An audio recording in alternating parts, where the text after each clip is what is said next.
Okay, awesome. I'm actually going to start with my presentation off. The reason for that is because I want to first of all get to know you all, and I want you to get to know me. Let me introduce myself. My name is Shakey Webster, but I am affectionately known as Auntie Shakey. I am the financial matchmaker, and I help people find their perfect serve through stocks, insurance, and real estate, using the assets that they have to get the assets that they really, really want.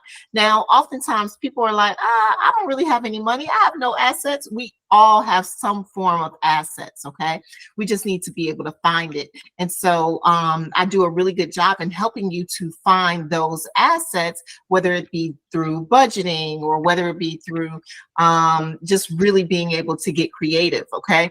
But today we're going to talk about how to never run out of money. Now, I'm coming to you in this way because I am a person that I just recently turned 49, and I'm not sad about that. I'm glad about that because I've earned a lot, I've lost a lot, but I have learned a lot along the way. Okay, but back in 2007, my husband and I, we had $1 million in the bank, and we had a $5 million real estate portfolio, and we were living really well.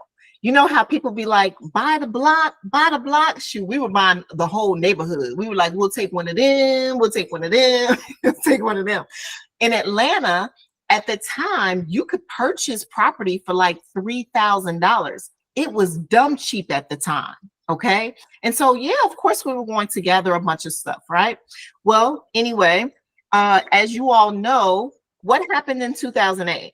Y'all talk to me. What happened in 2008? Housing market fell apart due to subprime lending. Sure, the housing bubble burst, right? We fell into a recession. But here's the thing. I thought I was good. I thought that I had plenty of money because, again, I got money in the bank, and I also have all of this real estate, and I did exactly what they told me to do, which is to have a nice stock portfolio. So I had the stocks, I had the real estate. Okay, I did what they told me to do. But guess what? In the middle of a recession, who is that? Our guy, Warren Buffett, he says, in the midst of a recession, you will see who's out here skinny dipping. Y'all, my ass was all out. Like, it was all out.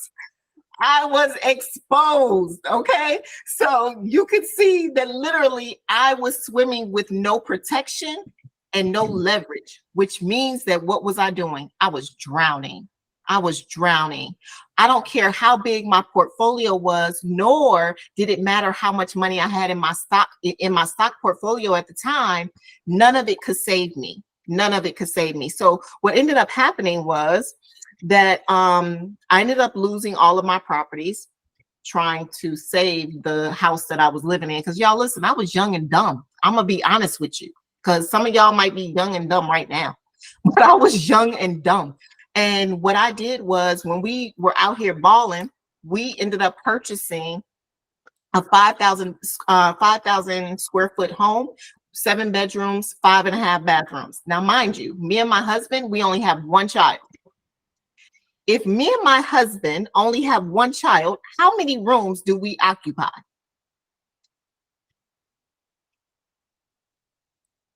2.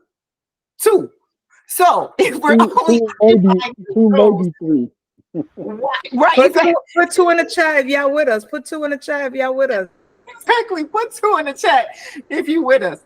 But listen, it was crazy because we had no business purchasing something that big anyway. I remember my son saying, "Oh my God, our house is bigger than Michael Vick's." It was. We thought we were doing a damn thing, okay? But we used all of that money trying to save that house that we eventually lost, okay? Now, I ended up having to close out my stock portfolio because I needed the money inside of there just to use as a down payment for my apartment. Apartment? Oh my God. Y'all, I ain't never lived in an apartment a day in my life. Now, I'm not one of those people that have the story where I got it out the mud. That ain't my story. Okay. Some people have that story, and God bless you for being able to overcome that. That just was never my story. My parents, I come from a middle class household. My father was a worker and my mother was a spender. Okay. She was the original gold digger. Okay. And I took a couple of pages out her playbook. But but listen. So when I married my husband, I said, listen here. This is what you signing up for. I don't ever want to have to work. And he was like, oh no, baby, you get with me, you ain't never gonna have to work. Let a recession come through. Guess who had to work? So my husband says, honey, you're gonna have to get a job. Me? I'm gonna have to get a job. Remember labor? I do not dream of labor. Okay. That was me and work just did not go together. Okay. So anyway, but I knew like 7 minutes, Sally. So Yeah. I knew that I actually had to go get a job. I knew that. And so I went to apply for a job, and the only thing that they had at that time was customer service jobs. Okay. And so I walk in for the interview, and the lady says to me, she's asking me all of these questions, and y'all, I already knew I was going to get the job because, quite frankly, I could have owned the joint, a year or two prior, right? And so she offers me the position just like I knew she would. And so I'm walking out, and I said, oh, by the way, how much will I be getting paid? She says, and she adjusts her beautiful blonde hair, and she says, you'll be making $10.25 an hour. Y'all, that hit me like it was a gut punch. It was a gut punch. She looked a lot like Lori, but no, it was like a gut punch, okay? And so I ended up going to the car and crying. Because in my mind, I'm sitting up here like, you trying to tell me I have to sit somewhere for an entire hour, and in exchange, you're going to give me $10.25? Tell me how that's a good deal. I was devastated. Because it actually wasn't $10.25. It was $7.38 after taxes. So I found myself actually going through trash cans, digging through trash cans, trying to look for newspaper clippings so that I could buy a can of tuna for a nickel. The receipts are on my Instagram page. Like, I literally have pictures of that. That's how bad things got. But there was a gentleman that came to me that I used to network with, and he said, Shakey, he was like, why don't you come out to my hotel meeting? Now, some of you all are too young to know what a hotel meeting is, okay? But how many of you all are familiar with a hotel meeting? Yeah, Gerald, you've been invited to a hotel meeting. Tasha, you've been invited. Lori, you've been invited to a hotel meeting, right? They invite you to come out, and they're gonna end up, selling you doTERRA oils or some type of plasticware, okay, or something to get you skinny in 7 to 10 days, right? And so I kept saying, I don't want to come to your hotel meeting, okay? But then he finally wore me down, right? And so I was like, let me come so he could stop asking. So I show up. And I make sure, y'all, to sit in the back, okay? So that when they do the open the doors of the church, is what I call it, drop they offer, whatever it is they finally want you to buy, I can dip out, but I can at least wave and say I was here, right? You see me. I made sure to lock eyes, okay? I was here, so you can stop asking. Now, what ended up happening, instead of me dipping out the back, I found myself leaning in a little bit closer.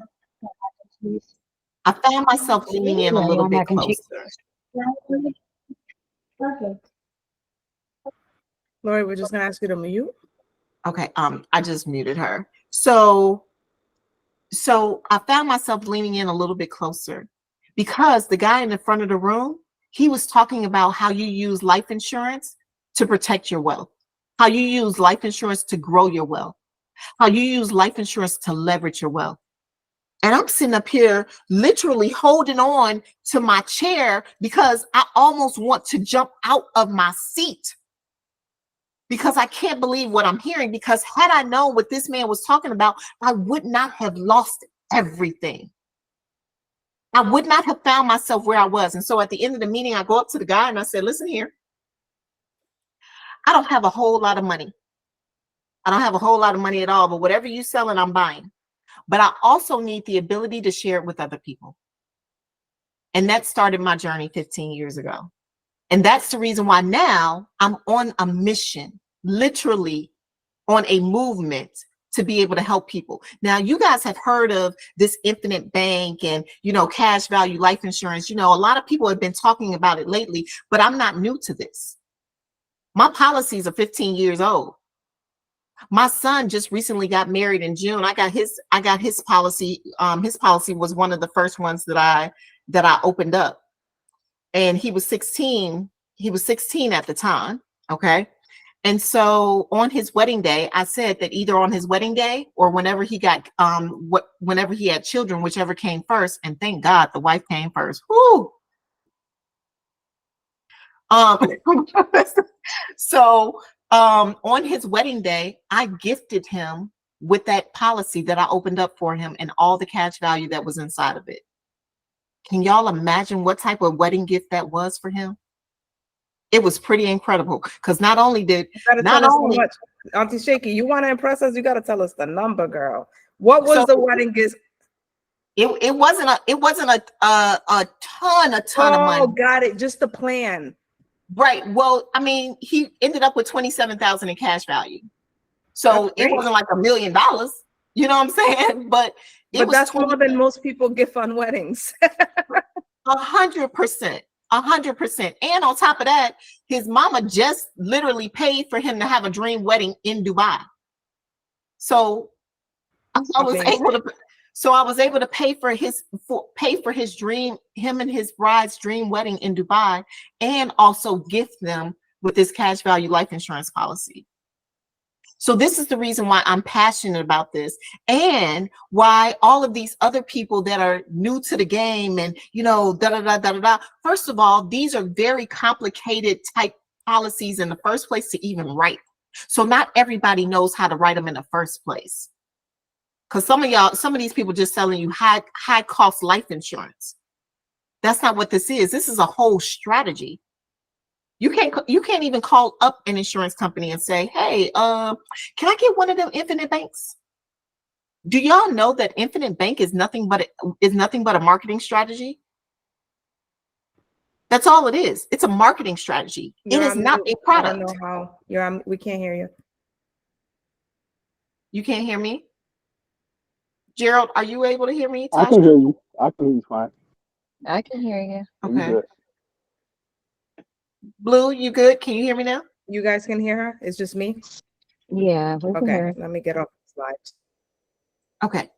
Awesome. Y'all go ahead. Just drop a 1 in the chat just to let me know that y'all with me. And then we'll get into the message today. But I just wanted to give you all that backstory, because one of the things that I don't want you to think is that I don't know what I'm talking about, for one, and that I haven't been where you've been. You know, they often say that a setback is a setup for a comeback. Some of y'all are in your setback season. Some of you all are in your comeback season. Whatever season you are in right now, it's okay, because the season can get better. Even when you're in your comeback season, there's always levels to this. There's always levels to this. So how many investors do I have on this call? I'm hoping all. Everybody's an investor, right? All right. Let me ask you all a question. Are you playing offense with your money? Are you playing defense with your money? Or are you rebounding? Go ahead and drop it in the chat. You think you playing offense? You playing defense? We rebounding? What we doing? It's more offense and rebounding right now for me. It's more offense than rebounding right now? Yeah. Yeah. I can see that. I could absolutely see that. Anybody else want to share?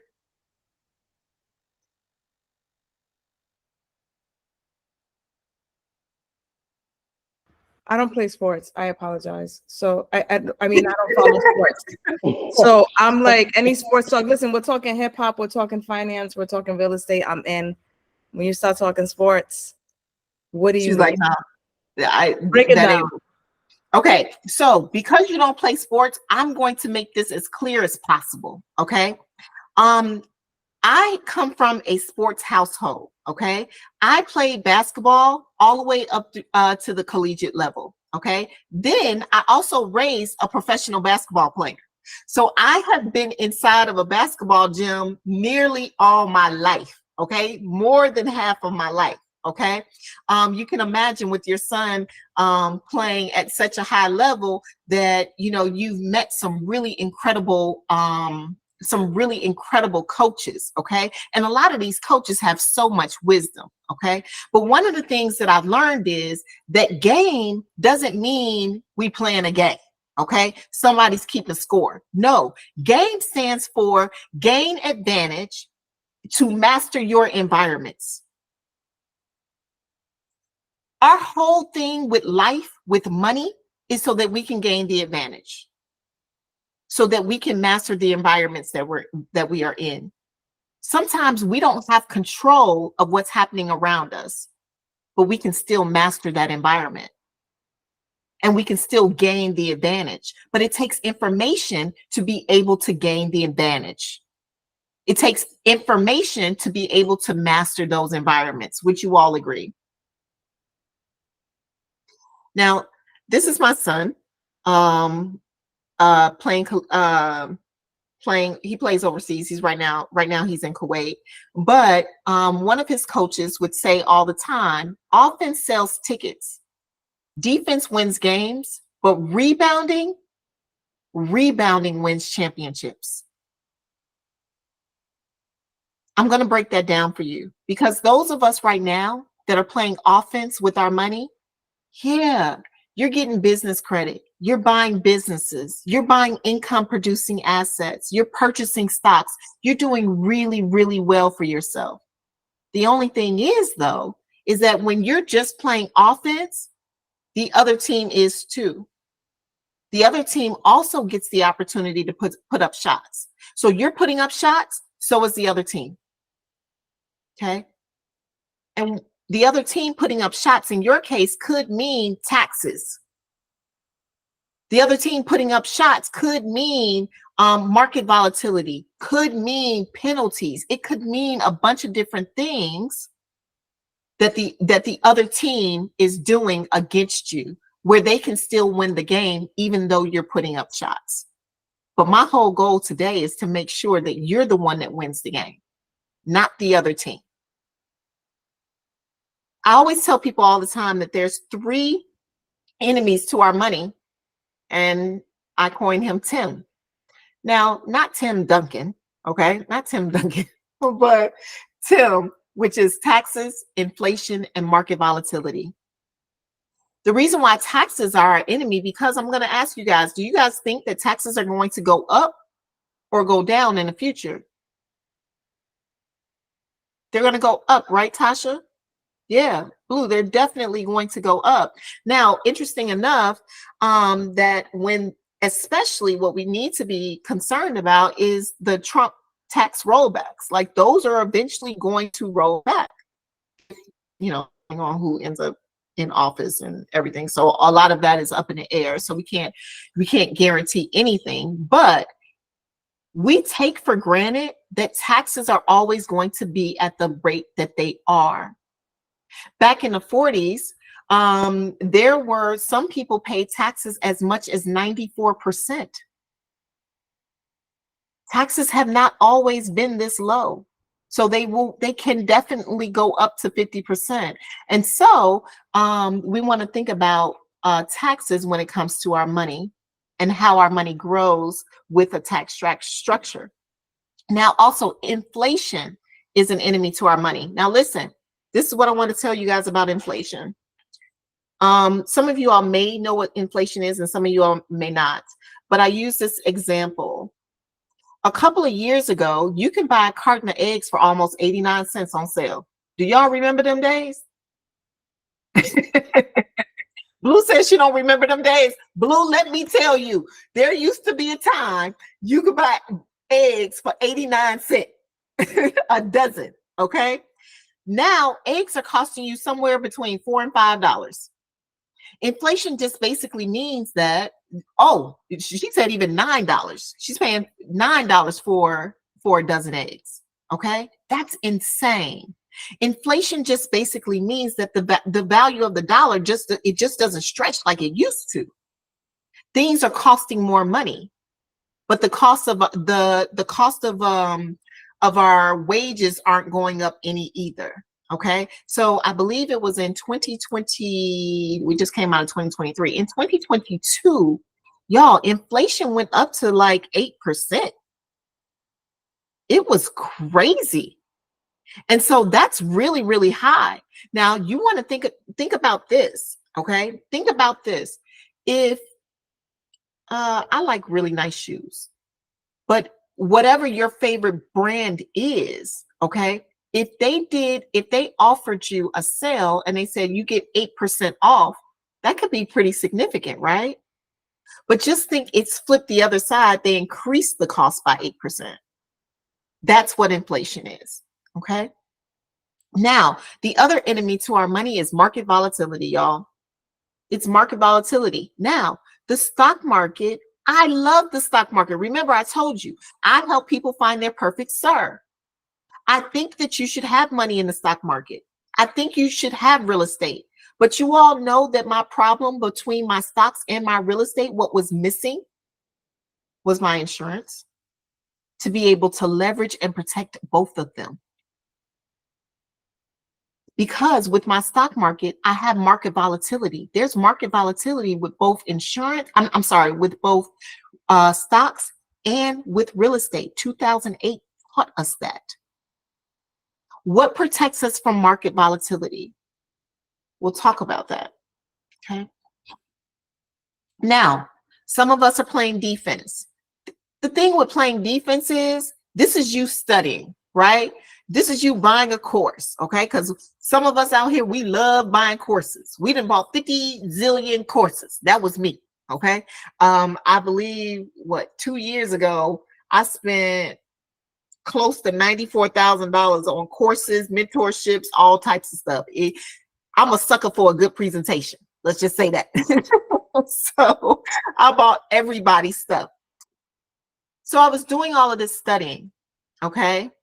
And getting all of these degrees, certifications, and mentorships and stuff like that, right? Saving money because I'm a saver. And you all, I paid my house off in 3 years. Okay. So I did a whole lot of work. Okay. Me and my husband, we were putting $52,000 every single year down to pay off our house. Okay. So we were playing defense. The only problem is when you playing defense, that means that you can't put up no shots.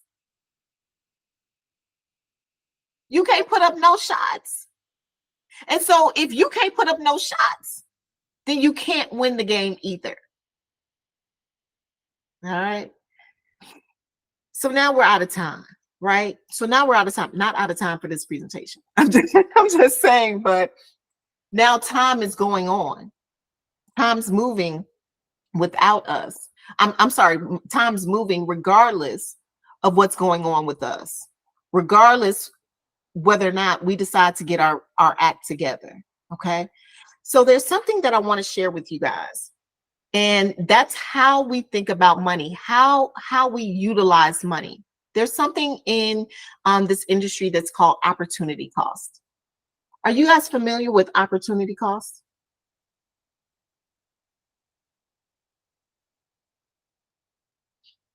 Gerald said yes. Gerald, what's opportunity cost? It's the cost of not being able to take advantage of an opportunity. So the price that you pay for missing out on an opportunity. That's a good one. That's a really, really good one. That's a great explanation, by the way. So let me ask everybody on here. This is where I'm gonna need a little bit of participation. And Blue, let me know if anybody responds in the Facebook group, okay? But let's just say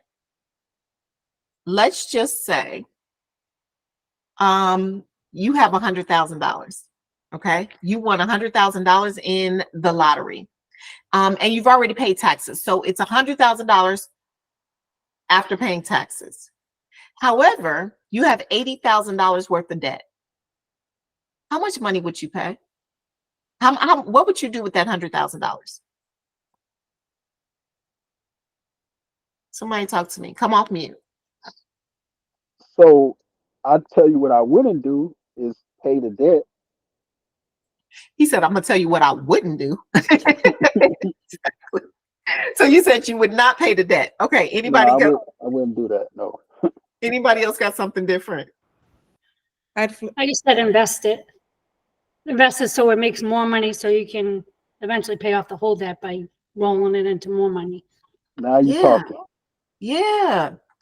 Lori, for sure. Listen, you know, this is a smart crowd. Blue, whatever you've been teaching them, whatever, like whoever, like they're a smart crowd. Absolutely. Y'all, that debt is going to be there. Why would we take $80,000 of this money that we just got to pay off this debt? Let's just say $80,000 might cost you at max $1,200 a month. You just literally took $80,000 in cash so that you can get back $1,200 a month. Do that make good sense? Not at all. No, now you're going into more debt. That makes no sense at all. However, there's people that do that all day long. There's people that don't understand money in that way and how to leverage it. I say all the time that leverage is the language of the wealthy. If you know how to speak leverage fluently, you will make a whole lot of money. You know who understands leverage very well? Robert Kiyosaki. Robert Kiyosaki understands leverage very, very well. You know who doesn't necessarily understand leverage, but still is a millionaire? Maybe, no, I wouldn't say he's a billionaire, but he's definitely a very successful millionaire. That person is Dag. I can't even remember his name. What's his name? The guy that teaches people about budgeting. You talking about Dave Ramsey? Dave Ramsey. Dave Ramsey. Dave Ramsey has made millions off of teaching people how to pay off debt. Charging people how to pay off debt and not leverage debt. Now, which one of them is a billionaire and which one is a millionaire? The one that leverages debt or the one who says to pay off debt? Leverage. Leverage. Robert Kiyosaki said that he would always be in debt. He would always stay in debt. Okay. I want to show you guys something really quick. Can I want to show you. Go ahead. Can I show them something really quick? Yes, please. I need them to know you got receipts. Yo, y'all. You were not lying. I need them to see it. I'm not lying. Y'all, when I say that I was literally digging through trash looking for newspaper clippings, at the time you used to be able to stack coupons. You know what I'm saying? You could stack coupons so that you can get food for really, really cheap. To this day, my husband will not allow us to eat ramen noodles or bring ramen noodles in the house because that's all we ate. Because I could get coupons, I could literally buy the whole big thing of those, like a whole like box of ramen noodles for like $1 because of the amount of coupons I got. I was like, babe, like the little folk restaurant like up the street, they serve ramen. Can we order some? Like ramen tastes really good. You like, no. No, he got PTSD around ramen, y'all. So that's where I was at. He ain't the only one. Right. Exactly, Jim. Exactly. Now, I know I'm kind of going all over the place, but there's something that I want to share with you guys. There's this video that I want to share, and hopefully it will play over over this tool where you guys can hear it. Okay. But remember, I said one of our enemies is market volatility. Now, market volatility as well as taxes. Some of us participate in 401ks or even IRAs, right? Now, the only thing about those are great tools. Well, let me say not great tools, but those are tools that we use so that when we're ready to retire, we have money to be able to pull from and live off of. Okay. The only thing is that it does not speak to the problem of taxes nor market volatility, because our money is sitting inside of the market, which is extremely volatile. And then also the money that's growing inside of there, it's not growing tax-free. All you did was defer the taxes.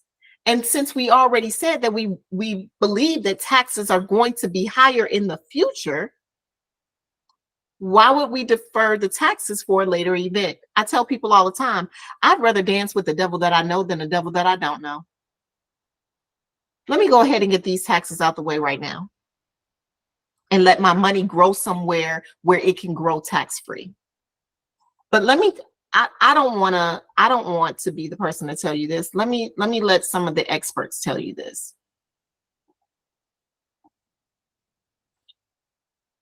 Let me see if you guys can hear this. What will the consequences of this recession be for older Americans, many of whom have lost 30 to 50% of their retirement savings?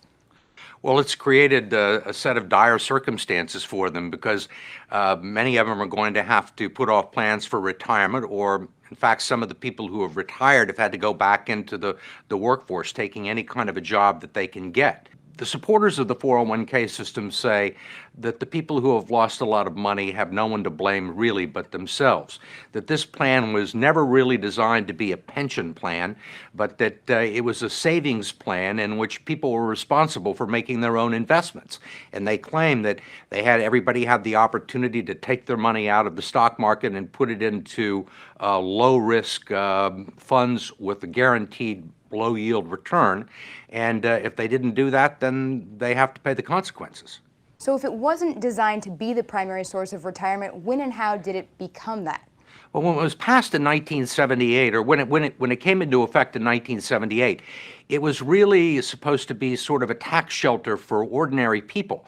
And it allowed people to contribute money voluntarily, and it allowed other people, their employers, to match a portion of those funds.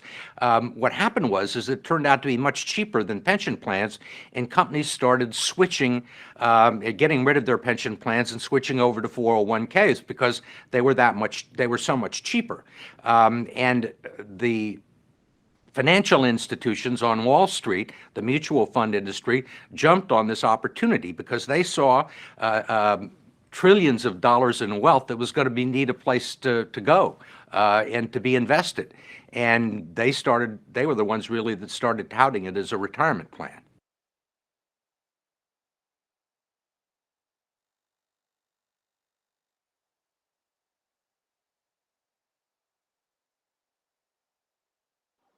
You're on mute. Okay, sorry about that. Wow, every time I watch that video, it's very, very interesting because there's something that he says. He said that that they all had choices. They all had choices. But I know that I worked on a job and it wasn't presented to me too much as a choice. It was presented to me as a very, very great deal. It was presented to me as a very, very great deal. And that what they said is that they all had the opportunity to find other low risk opportunities, low risk returns and low risk plans to be able to put their money in. Well, why didn't you give me that as an option? Why didn't you give me that as an option? In 2008, my father was close to retirement. He had a significant amount of money. He worked for the phone company since he was 16 years old, y'all. Some people are like, you capping. He couldn't have worked for the phone company since he was 16. Y'all, back then, my father is 72 years old. Them people were going to work at 13, okay? So he was definitely working for that company since he was 16. And he had a beautiful, not only did he have a pension plan, but he did have a 401k as well, okay? But in 2008, he lost close to 40% of that retirement because the stock market went down 38%. He was a year from retirement. What does he do? He just lost 40% of his income. What does he can't retire. My father is in his second career of his life right now. He retired from the phone company and he now works as a warden at a prison. 72 years old. And I said, Dad, when are you retiring? He said, well, I got about 5 more years to go. That shouldn't have been his story. That shouldn't have been his story. And I don't want it to be your story. I want you to never run out of money. So I want you to think about, I want you to understand how money works. I want you to understand how to be able to leverage taxes, how to be able to fight against inflation so that your money is growing at a rate faster than inflation, as well as being able to handle the market volatility. Okay. Now let's play a little game. How many of you all would like to be debt free? Okay, Blue says she would.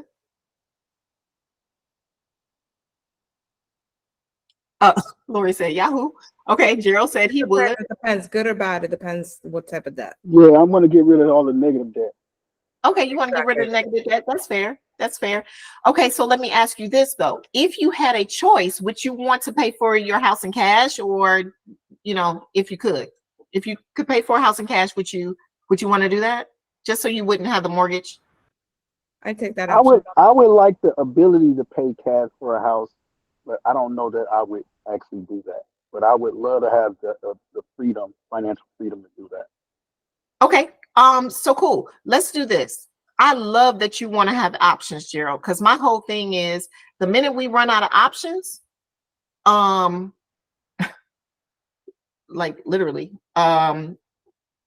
we don't exist anymore. In my opinion, we've lost the game. We've lost the game. We've lost our advantage when we have no more options. So Gerald, this is what we're going to do. We're going to do a little exercise. Gerald, you're the guy that paid for his house, paid for his home with having no mortgage. Okay. You came up with $300,000 in cash and you were like, I've always wanted to do this, so I'm going to pay for this house in cash. However, Lori, because Lori said immediately, I have no interest in paying cash for a house. So Lori, this is your house over here. Okay. Gerald, this is your house. Lori, this is your house. Now, what Lori said was, I'm not giving y'all people not a dime. I'm actually going to mortgage 100% of this. I'm going to mortgage 100%, okay, at a 7% rate, okay, for 30 years. Now, her mortgage would be around $2,000, okay? So that's what Lori has to pay now is $2,000 a month, but Gerald has to pay nothing because Gerald paid cash. He just has to pay his, taxes, right? His property taxes. Now, a year later, both of these houses increased by $100,000, right? Both of these houses increased by $100,000. So y'all are like, wait a minute. In a year's time, I just earned $100,000. Cool. I'm selling. I'm getting my $100,000. Okay. So Gerald, you go ahead and sell at $400,000. Lori, you're going to sell at $400,000 too. Okay. Well, here's the difference though. This is what happens when Gerald sells his property. When Gerald, you sell your property for $400,000, you put in $300,000, right? but your profit is $100,000, right? Easy peasy. That's an overall return of 33%. Now, who wouldn't take a 33% return on investment?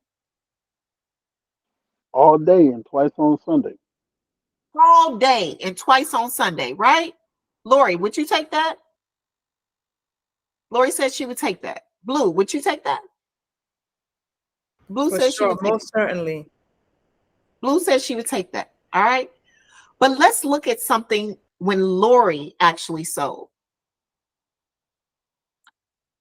Lori, when you sold, I'm gonna have to oh, sorry. Lori, when you sold, this is what happened. You sold it for $400,000. Okay. Now you owe the bank though $300,000. Okay, because you mortgaged. Okay, this isn't free money. Okay, so you got $100,000 left. But here's the thing though, Lori, because you understood leverage, you actually got help from the federal government because the federal government loves debt. So they actually helped you with your monthly note at the end of the year. So you received a tax credit of about $755. We're going to round that up to $1,000. Okay. So you actually paid over a year, $23,000. That's how much you paid. And your profit was $77,000. But the thing is, your overall rate of return was 335%. Now, would you rather the 33% or the 335%?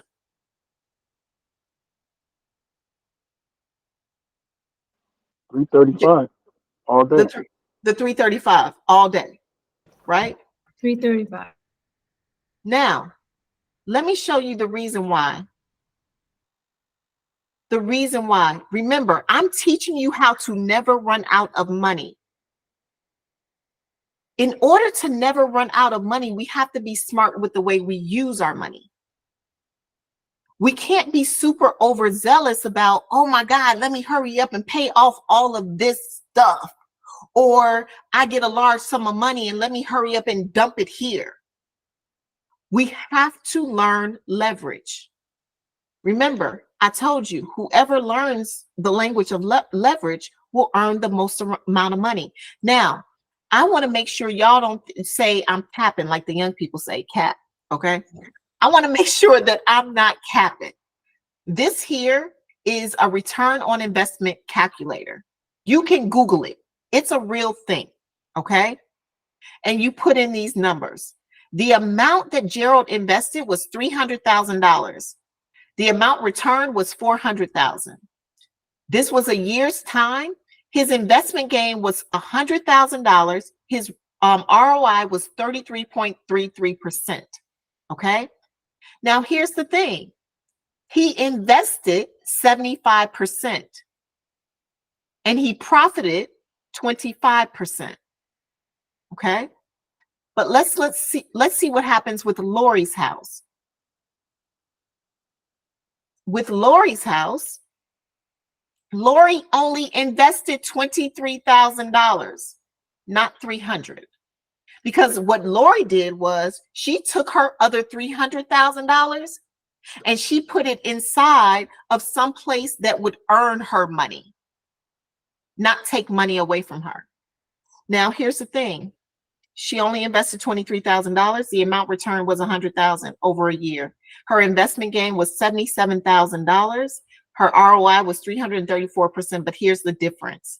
She profited 77%, but she only invested 23%. That's where I want to get you all to thinking. That I want to be able to invest the fewest amount of dollars to get the most profit. Y'all with me? I want you to always think that way, not the flip side around like, oh, okay, I'm going to invest all of this money so that I can get a 20% profit. I'm going to tell y'all how I play this game a little bit different. Okay. Remember I told you that I paid my house off in 3 years. I did a post that went semi-viral or whatever, about how I regret paying my house off in 3 years. I regret it. To this day, I regret paying my house off. Here's the reason why. One, I got rid of my leverage. Now, mind you, when I did it, me and my husband, we chest bumped, you know, we high-fived each other. We were doing the Cabbage Patch, all of that, right? We celebrated because we did that thing. Remember, I told you, $52,000 a year we put into paying that mortgage off because we thought it was the right thing to do because Dave Ramsey told us to. But what ended up happening was all of our money was locked up in these four walls. And I didn't have access to it. Because you don't have access to your money, you're not liquid. You all do realize that equity has no rate of return. Let me say that again, because that might go over somebody's head, because some of you all, that's a myth.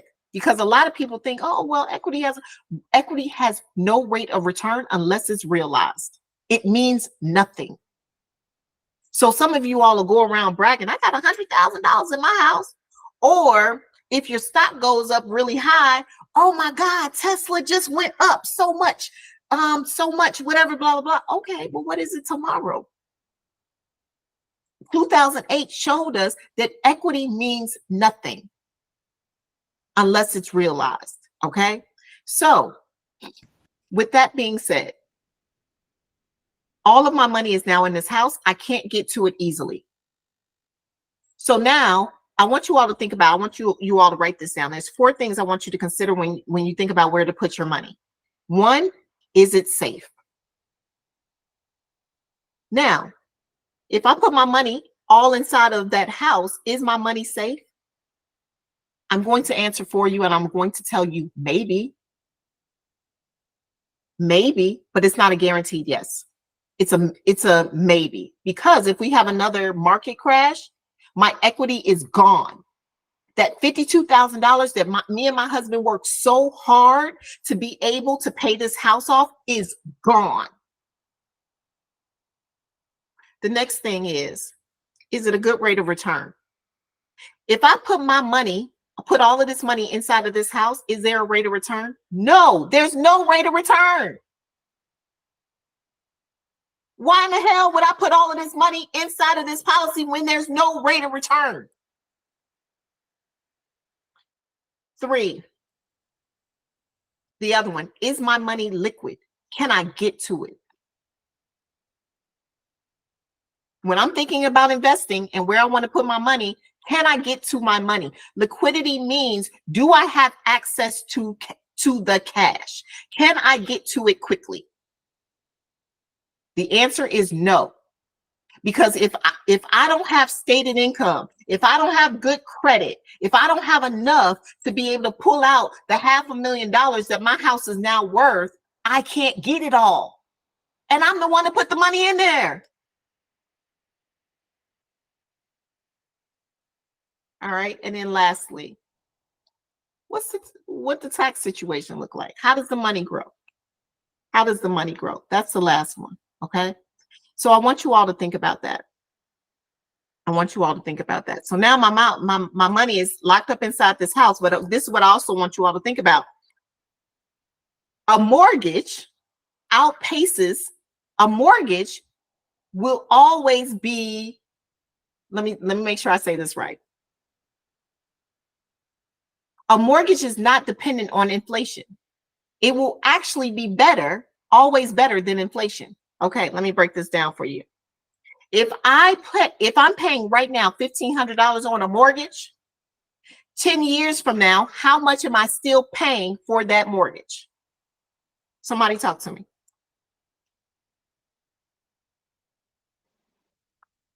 I understand the point that you're making. It's a hard concept to express. But you're basically paying the same face amount. The face amount is the same, but because of inflation, Pay more interest. Well, you pay less interest actually. but just What answer was my the question. question? What was the What's question? the question? The question is, Mhm. if I'm paying $1,500 today for my mortgage, okay? Right. If I'm paying Wells Fargo $1,500 today on my mortgage, 10 years from now, Yeah, it's how much $1,500. am I still paying for that mortgage? 1,500. $1,500. $1,500. Right. Yes. Now, 10 years from now, if someone purchased my house would be worth more money and the interest rates are higher. So would they still be paying $1,500? No, Not if they were to get a new mortgage. no, Paying more. they would be paying significantly more. So why in the world would I exchange this $1,500, which is always going to work in my favor year over year, exchange that for what? So that I can get $1,500 in my pocket? Y'all, when I tell you, I get sick even thinking about it. I get sick even thinking about it. That we paid $52,000 a year for 3 years just so that we can get $1,500 back into our pocket.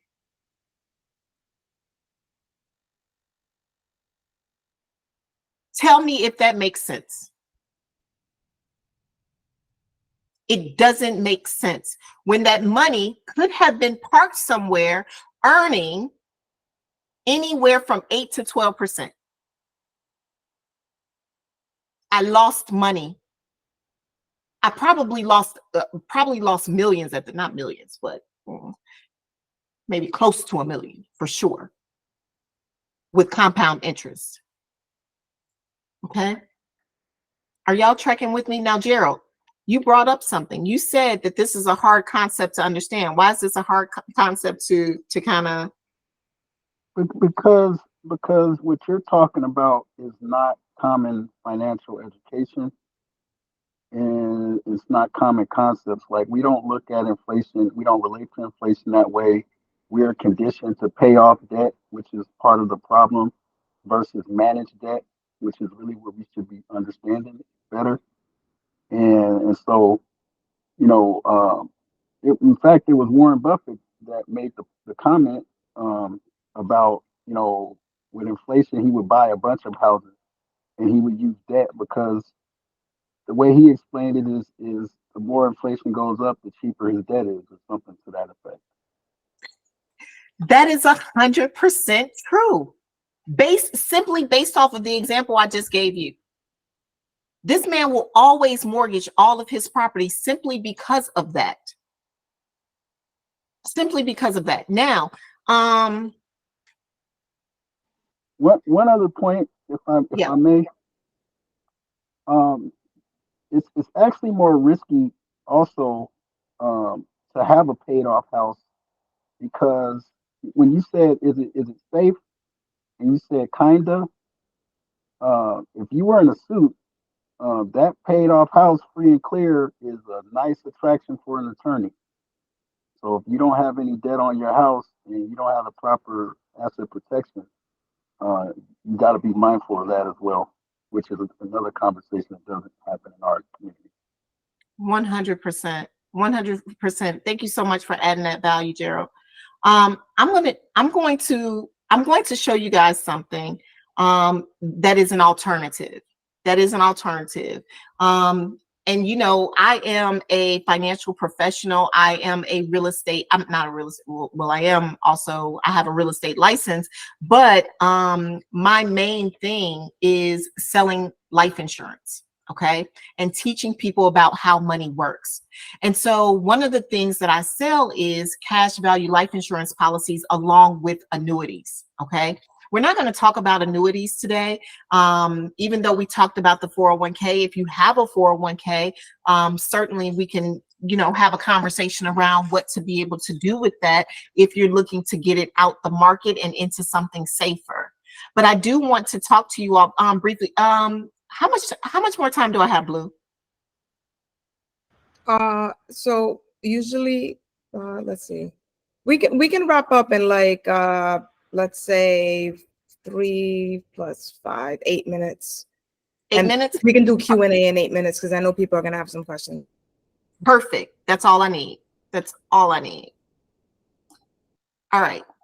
The whole idea, I started this conversation about talking about infinite bank, right? Or cash value life insurance policies. The whole idea around cash value life insurance policies is this. Is basically so that you can enhance your earning potential. And my slide is all off. But the traditional way right now where we're putting our money inside of banks. Now, here's the thing. Some of our bank accounts are only earning maybe 1%, right? Or if we're lucky, we're putting our money into what's that called? A high yield savings account. Now, if you put your money inside of a high yield savings account, let me break it down to you like this. This is what's happening. You're putting already tax dollars into a vehicle that is going to earn you a rate of return somewhere around maybe 4 or 5%, right? The only thing is that you now have to pay taxes on the growth of that account. Does that make sense? I've already paid taxes on this money. I'm putting it inside of a vehicle, it grows, and now you're going to tax me on the growth. That's what happens when you're putting your money inside of a high yield savings account, okay? However, with an infinite, and when you put your money inside of that account, when you take money out of it, let's just say you got $100,000 in there and you take out 30,000 to put into an income producing asset like real estate, right? You're left with $70,000 earning a little bit of money, okay? Now with the infinite bank concept, however, if you have $100,000 sitting inside an account and you now borrow $30,000 to put inside of an income producing asset, y'all, we still have $100,000 in the account working for us.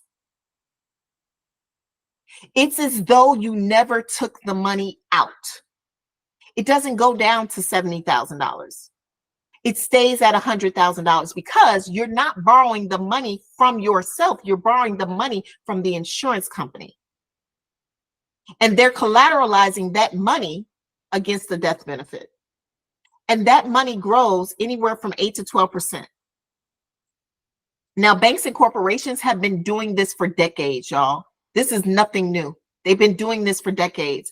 Bank of America and Wells Fargo both have well over $20 billion in life insurance assets for the very reasons I just described for you. Now, here's the thing. You can't afford the ability to have the smartest of smartest people to tell you what to do with your money.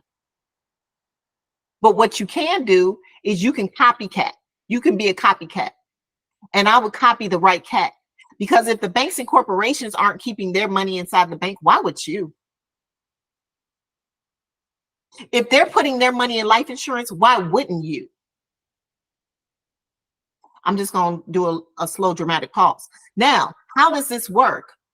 Now, the tool that I happen to use, now I am not one of those people where, oh my God, the IUL is everything. Everybody needs are different. Sometimes you might need a whole life policy. Sometimes you might need an IUL. Now, for me, what I like about the IUL is several different reasons because you do have variable growth without the losses. So when the market goes up, you capture the gains of the market and you lock in your growth. But when the market goes down, there's a 0% floor. You never, ever lose money due to market volatility. Again, the market goes up, you capture the gains of the market, lock it in, compound interest. The market goes down like it did in 2008. In 2008, those people lost almost 40,000. The people that had their money inside of a cash value life insurance policy lost nothing. So where would you want your retirement to grow? Where would you want your wealth to grow? In an index strategy or where the market is volatile? These are great for taxation, transferring to your family and market risk. Okay. Now I'm going to skip over this part. I'm going to stop this. The main thing I want you to know is that there are policies, there are tools out there where you can protect your money, where you can leverage it. Remember, I talked about my stocks. I love stocks. I had to build back up my stock portfolio because I love stocks, because I know over time they will grow and they will be where, listen, I was an early adopter to crypto. So my little crypto wallet looks really, really nice, but I'm holding steady on that. Okay. So I love these type of assets. However, we got to be able to protect them. If Tesla were to go up, let's say Tesla, I'm being dramatic, but if Tesla went up to $1,000 and you had Blue, I'm going to ask you this. Okay. Now, Gerald, you've been kind of quick on your feet, right? Gerald, follow me. You have 10 shares of Tesla. You purchased them at $100. Okay. 10 shares at $100. What's that? 10 times 100. 10 shares at 100. That's a 1,000. That's 1,000. Okay. Yeah. Now they go up to $1,000. Each. How much you each? Okay, so I got 10x. So that's what, 10,000. Okay, 10,000. No, What you doing? is it? No, it's 100. No. Each share goes up 1,000. Each. So then that's each no, share it's 10,000. Is it? Yeah. Okay. Yep. Yes, right. It's 10,000. Yep. Yeah, I got 10 shares at $1,000 value. Yep. 10,000. What are you going to do? You purchased it for 1,000. It just went up to 10,000. What you gonna do? Quick, because I only got a couple minutes. I'm gonna do some covered. I'm gonna do some covered calls. Is what I'm gonna do. But that's because I got a coach in the stock market. But I would probably sell half of my position and capture some money. If you sold half of your position, that means now you have $5,000, because the name of the game is to buy low and sell high in stocks, right? Right. Okay, so I'm going to go based off of you. You said that you were going to sell all your stocks. Now, mind you, I would have sold everything because I know that the market is going to correct and it's not going to stay up there. See, that's what I'm doing. That's what I'm doing. I'm pulling it out, reallocating it. I'm taking it all. Okay. So anyway, let's go based off of your example, Gerald. We take that $5,000, right? Where are we going to put the $5,000? We have to be able to protect our gains. We got to protect our gains. So I'm going to put that 5,000 into my cash value life insurance policy. And I'm going to let it sit in there until the market goes back down. And I'm going to borrow that money again when it gets back low and buy some more stock. Or real estate. I see that. Or real estate. Or real estate. Now, my son, he's an options trader. He does this every single week. He takes all of his gains, he puts it inside of his cash value life insurance policy because he's hedging his gains. I'm teaching you how to never run out of money. It's really smart. We have to be able to hedge our gains. That's what we have to do with our real estate. When we make our gains, when we sell in our real estate, we need some place to hedge the gains. With that being said, y'all, I'm going to stop here and open it up for questions. I really, really hope that I brought some value to you guys, and that you kind of understood a little bit more than what you did before about how money works. If you drop some value, drop a yes in the chat if you got some value from Shakey's presentation. I have excuse me, I have a question off the rip, because right now they're talking about Biden proposing 75% tax. What is it called? My goodness, I'm drawing a blank. But they're trying to charge you 75% on capital gains, right? So they're trying to increase the taxes from 25 to 75, which is like if somebody's making 100,000 on a flip. Is that right? Did you know that? No, I ain't heard that. But he's trying to get somebody to pull up on him. Let me look it up so I can give the right information. So I saw something similar to that, but what I also know that what his administration is looking to do, which I don't think that it will pass, but what he's looking to do is every time money exchanges hands, that it's taxed in some sort of way. which means that that would also include cash value life insurance policies, which are protected under TEFRA, DEFRA, and TAMRA. So I'm, you know, we just have to think bigger when it comes to just social issues about, you know, how we're voting. I'm not telling anybody how to vote, but we do have to consider some things. But I do know that somebody's going to have to pay for this debt. And it's going to be my generation, it's going to be my children's generation, and my children's generation that's going to eventually have to pay off all of this debt that we owe. So they got to get it from somewhere.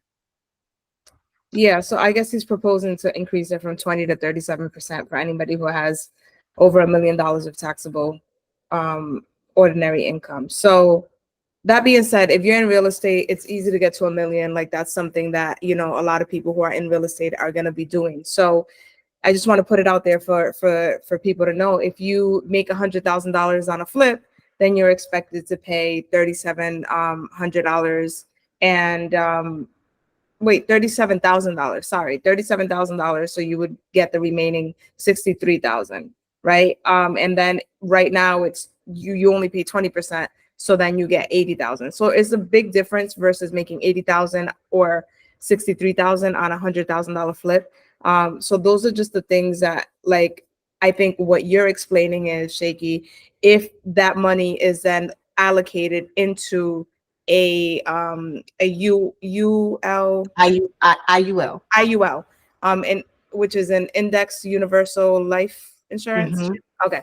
So if you put it into an IUL, then you're able to re-tap into your money. It's almost like recycling it, right? So there's a tax protection aspect. Is that correct? When the money is, so like, let's talk about if somebody has a flip, right? And they make 100K on the flip. Yep. What do they do? What's the best course of action for them to, because my understanding is that a high cash value insurance policy allows you to put in large amount of money either at the beginning, or you can pay a consistent number of, like a consistent price every month or something like that. And then you're able to tap into that money to pull it back out tax free. So it's almost like an infinite pool of money. So you have your money in there, it has a cash value, you're able to pull that out, throw it into another investment, make money off of that, put it back in there, and just keep utilizing it tax free. Is that correct? So I'm one of these, there's some people out here that will explain it just like that. Mm-hmm. I'm just not that person. Okay. No, explain it in the way that, please. Because they make a product that's already a really great product sound way better than it actually is. Okay. It's already a good product by itself, but there is no way an insurance company is going to allow you to put $100,000 into a policy and pull it right back out and you still be earning money on it. That's not going to happen. You get a percentage, not the whole amount. Yes. And so the percentage increases with time. The percentage basically is based on the index. I'm sorry. Yes, over time. So you can pay less. So like after 10 years, there is no cost at all. Okay. There's no surrender charge. That's literally what you're paying for, is the surrender charge. But insurance companies love time. So if you know you're going to do a deal right away, I wouldn't even put all of the money in there, because first of all, if you put $100,000 into that life insurance policy, you're going to have to put $100,000 in there the following year, and the year after that, and the year after that. Because if you don't, it becomes a very expensive life insurance policy. Extremely expensive life insurance policy, which is the reason why I say that you have to get with someone that truly understands how these policies work and how to write them. Because somebody would take that $100,000, get you a policy, because the whole idea about the life insurance policy, specifically at IUL, is so you can have the least amount of life insurance for the max amount of cash value. That's how we design these policies. However, if they take all of your $100,000 and you ain't made but $50,000 a year, and you can't guarantee that you're going to put another $100,000 in there, you are now paying all of this money for a lot of life insurance that you don't need. And that's not what the purpose of this policy is for. But yes, as an investor, is this a great tool for leverage? It absolutely is. Because for a lot of these, we can design it where you can take the money out in 3 months, leverage that money, and yes, will it still be earning money? It will, not at the same rate though, as if you kept it in there for a whole year. So I just want to clear that up because like I'm a real professional in this space, and I'm I heard really you're part of the good. 1% in your company. Yes, Heard like you. I really want to make sure that people understand this versus, you know, trying to, you know, put it out there Make like it sound good. Yeah. Yeah, exactly. Now, if No, somebody has a question, raise your hand because I definitely want to make sure we get people's questions. But I have another one really quick. I just want to have like a basic understanding of, I've heard before, right, that as far as like real estate is involved, you talked about paying off your house in full, right? So I've heard before that like you could utilize your insurance cash value to pay off cars, right? So then it's no longer attached to a note.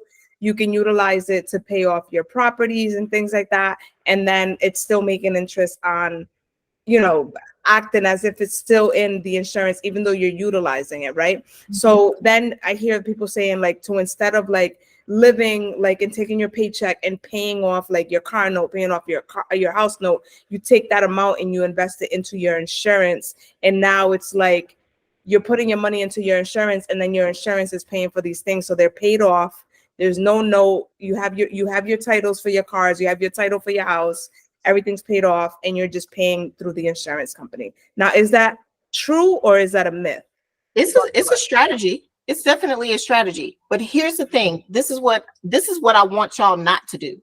Stop paying extra on your house and on your cars. Stop it now. When they tell you, oh, if you pay an extra amount, then it cuts your mortgage down however much, stop it today. Instead, if you're going to put that extra note anywhere, put it into an interest earning safe product like a cash value life insurance policy. Put it there. You will end up earning more money. Remember, we don't give a damn about this mortgage. We don't care. Stop putting more money on your car note unless you can come through. Because here's the thing, y'all. If you give an extra payment, because I one of my clients, she was like, yeah, I always double up on my car note. So if you double up on your car note, and the following month you can't double up on your car note, how much do you still have to pay for your car note? If your car note is $500, you still got to pay $500. That doesn't make much sense to me. If you're going to double up somewhere, double up in some place where you're going to earn interest. Stop being irresponsible with this debt. So yes, Blue, to your point, that is a strategy, but it's a very, very detailed and specific strategy, because what I also want to be able to teach you guys one day, because there's layers to this, you guys, because we can do arbitrage with these cash value life insurance policies. Now, you say, what is arbitrage, right? Okay. Let me explain to you. I am not telling you what to do. I am just telling you what I did. Okay. I feel like I can talk to you guys because you are real estate investors. And my guess is that you guys are more responsible than the average person. Okay. Now, What ended up happening was I ended up getting a HELOC because remember we paid all of his money anyway. So I ended up getting a HELOC on my house, right? And so when I got a HELOC on my house, I pulled the money out and I put it inside of a life insurance policy. Okay. Now, because I had PTSD from 2008, I was like, I want to be in real estate, but I want to be in real estate in a different way. So now I'm in real estate as a lender. Now I am a domestic investor. My husband and I, we own a glamping community in College Park, Georgia. Okay. I'm also an international investor. I have property in Dubai. Okay. However, I no longer want to be a fix and flipper, and I don't want to be a buy and holder. Okay. PTSD, but I still want to be in real estate. Okay. So, let's just say, so because I'm a real estate agent, I also know how to evaluate a deal. Blue, if you came to me and you said, Shakey, I need some money. I have this deal. I need about $100,000 for this deal. Okay. I'll look at the deal, evaluate the deal, and I say, you know what? This looks really good. Sure. I'll go ahead and loan you the money. You know, of course, we'll do some draws and stuff like that because I won't give you all the money. I'm not dumb. But I gotta do it right now. I'm going over. One of my students is gonna potentially buy. so here real numbers, but you can go ahead though. Okay. Yeah. So now the whole thing about a hard money lender is that you got to give me back the money in a year. Yep. We're not going any longer than a year. And I charge 20% on my money. Okay. You're a gator. You're a gator. Listen. That's not hard money. That's gator. Listen. 20%. Whoa. Listen. That's all good. Yeah, for you. I know Gerald loves that. Loves those 20% deals. Listen. Okay. So you got to pay me 20%, but within a year's time, right? Well, what happens if you don't pay me back in a year's time? For you, you should, it depends. Are you gonna foreclose? I'm gonna make it easy for you. Exactly, Gerald. That property now belongs to me. Yeah, that's what I was gonna ask. Are you gonna put a lien on the property? Yeah. 100%. Okay. 100%. That property belongs to me, which is the reason why, if you're gonna play this game, you better damn sure know how to evaluate a deal. And do you do the 20% as a balloon payment at the end of the 1 year? 100%. I need all of it. But you do it as a balloon payment, or is it a monthly payment? No, it's just one payment. Oh, now we're talking. And now you're talking my language. One payment. So then, all right. So let's analyze. So here's the thing, right? So at the end of that 1 year, I've now earned 20% on that money. Okay. Yep. Now let's just say the index happens to hit at 10% that year. I just earned 30% off of that piece of money. Because you made the money off of the insurance and you made the money off of the deal. Selling the money. Snap. That's ill. Let me ask you another question. Yeah, wait, let me finish this real quick. Yeah, now, mind you, there's a lot of investors that'll be like, oh, Shakey, I get 20% returns all the time, and whatever, blah, blah, blah. Is that net or is that gross? Because I'm gonna tell you, my money is net. The only thing I had to do was pay my premium, and I was gonna pay that anyway. 10% of it is tax-free. The other 20%, I do have to pay some taxes on it, but hell, I pay everything through my trust. So close to 50% of my taxable income is gone anyway. But that's a whole nother play. I won't even go there. But I want you all to be able to think bigger. You can get into the real estate game not many different ways. And you can use this strategy to be a lender. There's a lot of money in being a lender. I just went to my lender's house. He's building a property. He bought the land for $1.5 million. I said, how much have you spent on this house? He said, I can't even add it up. I don't even want to add it up. Like, water views. He had the pool was being worked on. Everything is custom wood. Like I saw things that like this hardware was intense, like just every single detail, theater room, 3 floors. Like it was just whatever, like it was amazing. And I'm like, how do I become a lender? Like, how do I get in your position? Right. Because I'm paying you every month and you're making buku bucks off of all of my deals. Right.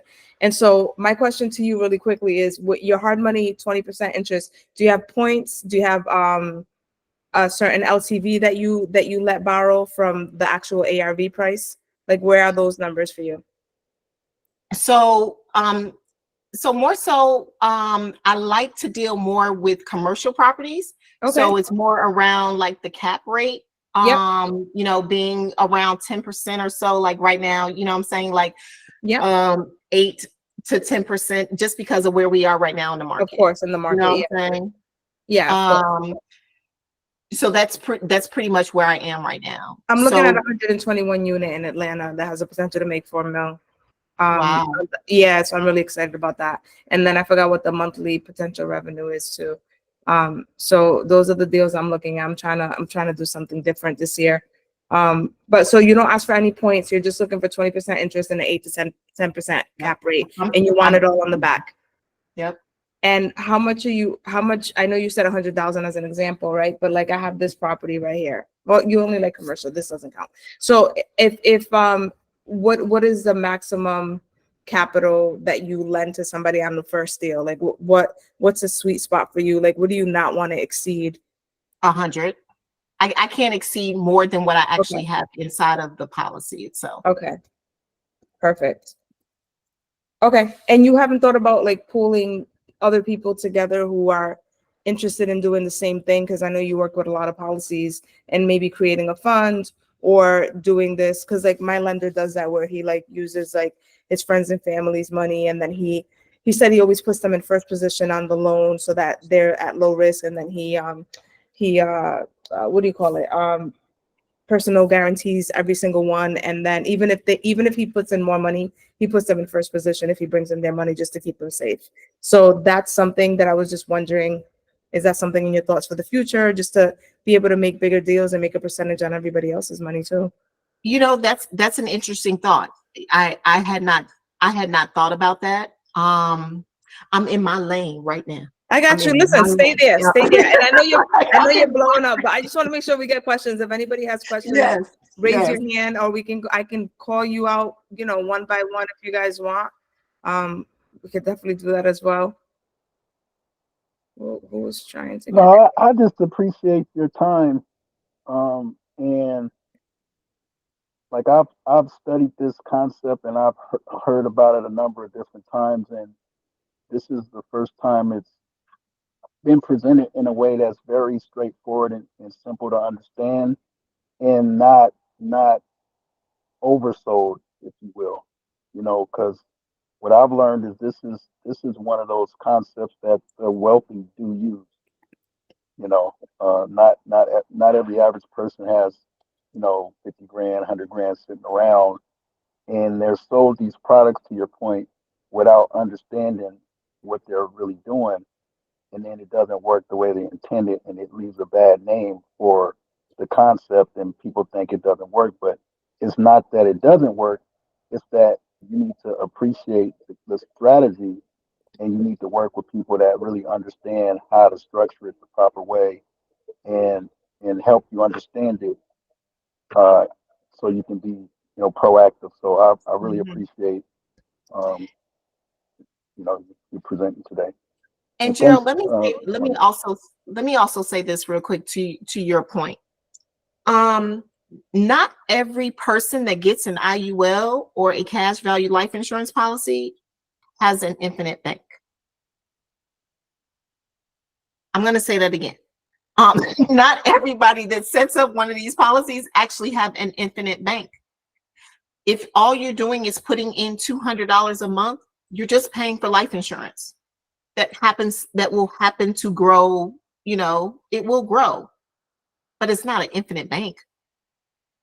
Who's the ideal candidate for infinite bank? Like, how does somebody know that they're ready to do that? Like, how much capital should they have? What kind of a monthly payment should they be expecting? How much money should they be expecting to tap back into? Like, what does That's that look like? question. That's a great question. Let me say this real quick, that those of you all that that do only have $200, I'm not saying don't get one of these. I'm saying get one of these and start somewhere. I own 6 of these policies, 6 of them. Remember, I had the one when the guy first introduced me to this. I started with $200. $200, and my son's policy, I started with like $50. I was like, but I need some room to grow. So that one had some room to grow. So I was able to put more money into it. Okay. And then because I, eventually left that job, but I have no retirement, I had to open one just for me to be able to retire, one for just my insurance. So every single one of my policies have a different bucket. They're a different bucket for a different use. I don't commingle the uses. Okay. Now, to that point, though, of how much with an IUL is very different. We don't tell you how much to pay. You tell us how much you can pay. That's what's different with the whole life policy. A whole life policy is essentially going to say, this is how much you need to pay. An IUL is extremely flexible. So let's just say you're Gerald, how old are you? I'm 45. Gerald, you're 45. Okay. At minimum, Gerald, $500 you should start with. But again, Gerald, if you're just using this as a savings account, not necessarily as an infinite bank strategy, but as a savings account, then $500 is a great place to start. But if you're looking to do this like as an infinite bank strategy, you might be looking at, $20,000, $50,000, $100,000, somewhere like that. Because if you're looking to get capital out to be able to invest somewhere else, you got to give the people something. So is that like a 7 pay or a single pay type of premium scenario? Is what you're talking about? Not necessarily. Not necessarily. Okay. It could be. It could be. So first of all, a single pay strategy, typically you wouldn't do a single pay strategy on an IUL anyway, unless you do a 1035 exchange. A 1035 exchange will allow you to do a single premium strategy. It's called a 1035 exchange. Okay, so 1031 is real estate talk. Got it. Yes, exactly. Okay. Exactly. I haven't heard 1035 before. That's what's up. 1035 is on the insurance side, okay. Where you're basically taking the cash value from one policy and rolling it over into another. Oh my God, that's just like a 1031 for real estate. That's crazy. Okay. Mm-hmm. For those who don't know, the 1031 for real estate is when you sell a property. Let's say you make $100,000 on it and you don't want to pay taxes on it. Because remember, we have to either give up 20 or potentially 34 if that new proposal goes through percent. Then you would roll it over into another property. And it has rules, like you have a certain amount of time that you have to do it, and you have to source 3 properties ahead of time and whatever, but there's more to it. But you just basically take that money that you got and you put it into another property. That way you defer your tax payments, not remove them, but defer them. Is that the same for the 1034? The 1035. 1035 is a lot easier than that. It's basically, if you got cash value over here and you just want to roll it over here, you can do that. It's not a whole lot of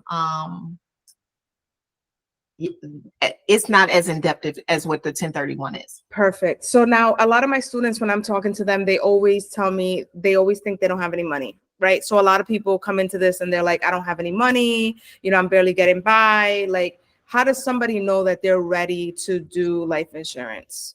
Like, how, you know what I mean? Like, yeah, how does somebody know? Okay, so first of all, everyone needs life insurance, period. Let me first say that, because we want to take care of the overall need. And a lot of times the overall need is, if you have people that are depending on you for your income, then we need to take care of that need. Because let me let some of y'all know, because some of y'all might still believe in Santa Claus. But all of us will die. I apologize if that's something new to you, if you just now are realizing that. But all of us will die one day. We don't know what day that will be. And so if you don't have life insurance today, like, you need to be getting on my calendar. You need to get with me like immediately, so that we can get you, whether I'm not a huge proponent of term insurance, at least not the old type of term. I am a proponent of the new type of term, which is term with living benefits, which means that you could at least use it while you're still living. However, you need life insurance, period. So anyone should start right now. But to your point, Blue, I want to tell people right now that if you're in that situation, you need to earn more income. Period. Most of us need to earn more income. And the financial service industry, more millionaires have been made in this industry than any other industry. And so while you're looking to be able to get into real estate, and all you need is more money, all you need is more capital. First of all, we don't have a money issue at all, because if you partner with other people that have money, you don't have a money issue. You might be the person that makes all the phone calls. You might be the person that negotiates the deal. Find yourself useful in some sort of way with somebody that actually has money, and you can partner together. We never have money issues around here. Well, I'm going to tell you, Shakey, it's a mindset thing. They have good jobs, they have good credit, they have savings. They're just keeping it in savings, right? So like a lot of times people, are letting their money die in a savings account, and they're not realizing that it's going against inflation. You're kind of like behind the 8 ball. So if somebody has at least 5,000, if somebody has at least 1,000, if somebody has $500 to spend, like, where should they be when they come talk to you? Like, what does that look like for them? If you have money sitting in, I will never tell somebody to empty their savings account and put it all inside of a cash value life insurance policy. But I mean, listen, if y'all have if you're at a place where you have a couple of $100 of disposable income that you can put somewhere, give me a call. And that's every month, or that's just like every month? Okay. So if you have, which everybody should have a couple hundred, and if you don't, go over your budget, readjust, see what's important, what you're willing to sacrifice, right? Because sometimes you have to sacrifice things in order to move yourself forward. So like, what are you willing to sacrifice? What can you give up in order to do this? What makes sense? I know Lori, I think this is the last car payment for her for this month. If I could share that, Lori. So Lori has some income freeing up for her, right? So that's an amazing opportunity, right? So if somebody's finishing their car payment, or you get a roommate and now they're helping you pay your rent, and now you want to take the other half of the rent or something like that. It's like simple little things. Or if you want to sell your car and buy a cheaper car, like Dave Ramsey says, $1,000 car, right? Just to get yourself around and just, build yourself up. I think those are amazing ideas. I'm going to tell you something, that riding in a car that has no car note feels like it just drives better. It just drives better. Does anybody? You have a question, Gerald? Yeah, go ahead. Yeah. So to your other question about when's a good time, as a real estate investor, what I would suggest is, if you're looking to do, like, if you're using like the Burr method, that's a great way to start this infinite banking concept, where you have your rental fund the insurance. That's a really or if you did an arbitrage, or say a lease option, Airbnb arbitrage. Yeah, that's smart. You can have that funded.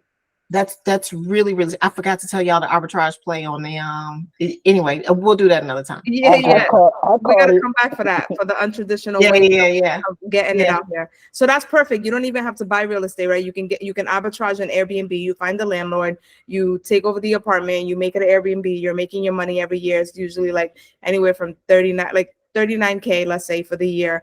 And you have your expenses, let's say half of it. So like 20,000, let's say you're making $20,000 on your Airbnb every year. You're going to take that money that you're making, you could take half of it and put it in life insurance, right? That money's coming in. You're not actually working anything extra for it. And now you're going to be able to tap into it in a future point to be able to pull that money out and keep reinvesting. So just really great strategies. And even if you don't do the infinite banking, is just something worth talking about. So I know Shakey dropped her link in the chat. So please check the links in the chat. I have my free group. I do lives all the time, do live interviews all the time. Next week, we are doing, let me pull this up really quickly for you guys for next week. Give me a second. Next week, we do have